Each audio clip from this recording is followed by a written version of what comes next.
বোলে গুৰুৰ উপদেশটো আকৌ এনেকৈ সামান্য বোলে ললুপঞ্জু উপদেশ নহয়, দৃঢ়।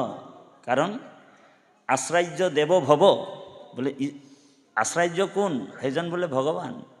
বোলে গুৰুৰ বাণীটো কি? বোলে গুৰুৰ বাণী মানে ভগৱানৰে বাণী। গুৰুৱে দৃঢ়ভাৱে কৈছে কি বুলি? উবা নৰলোক হৰি ভজি উক, ধৰা এইটো উপদেশ, আমাক উপদেশ দিছে। এৰাল জাল জীৱা কত কাল, জৰা ভৈলা পৰবেশ।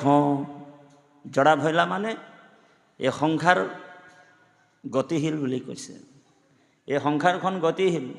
আজি জন্ম হ'লোঁ, জন্মৰ পিছত আমাৰ জৰা আহি যায়, হয়নে বাৰু? লাহে লাহে লাহে লাহে লাহে লাহে আমি জন্মৰ পিছত শৈশৱ অৱস্থা হয়। শৈশৱৰ পিছত কি হ'ব? শৈশৱৰ পিছত আমি যৌৱন পাম। যৌৱনৰ পিছত কি হ'ব? আধা বয়স হ'ব। আধা বয়সৰ পিছত আৰু লাহে লাহে লাহে চুলি পকিব। আমাৰ বাপজনৰো পকিছে, হৰি পকিবই আৰু, উপায়টো নাই, পকি আছে। ইণ্ডিকেশ্যনবিলাক দিয়ে আমাক, ইয়াৰ পৰা ইণ্ডিকেশ্যনটো দিয়ে, সংকেতটো ইয়াৰ পৰাহে দিয়ে দেই, চুলি ইয়াৰ পৰাহে পকে, মনত ৰাখিব কথা। তাৰমানে এই চুলিটো ইয়াৰ পৰা কিয় পকে? তাৰমানে কাণখনত ক'ব বিচাৰিছে, তই এতিয়া বুঢ়া হৈছ, এতিয়া তই হৰি ভক্তি কৰ, হৰি ভজন কৰ। সময়টোৰ হৈ গৈছে, সময় আহি গৈছে। সেইকাৰণে আমি সাৱধান হ'ব লাগিব। সময় থাকোঁতে আমিও সাৱধান হ'ব লাগিব। বি কেয়াৰফুল বুলি কয় ইংৰাজীত, হয়নে? তাৰপিছত গুৰুজনাই কৈছে,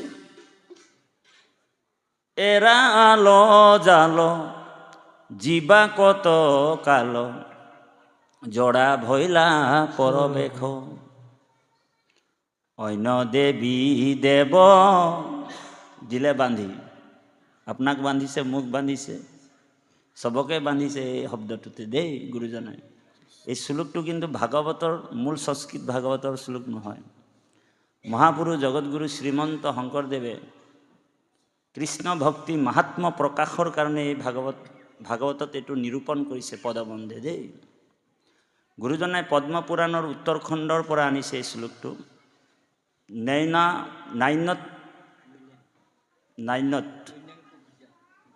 নাইনত দেৱালয়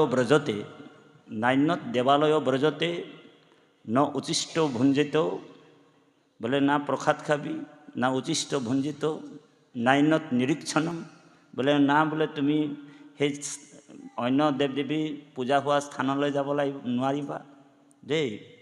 ন প্ৰসাদো মাহুৰিহ, তুমি প্ৰসাদো ভুঞ্জন কৰিব নোৱাৰিবা।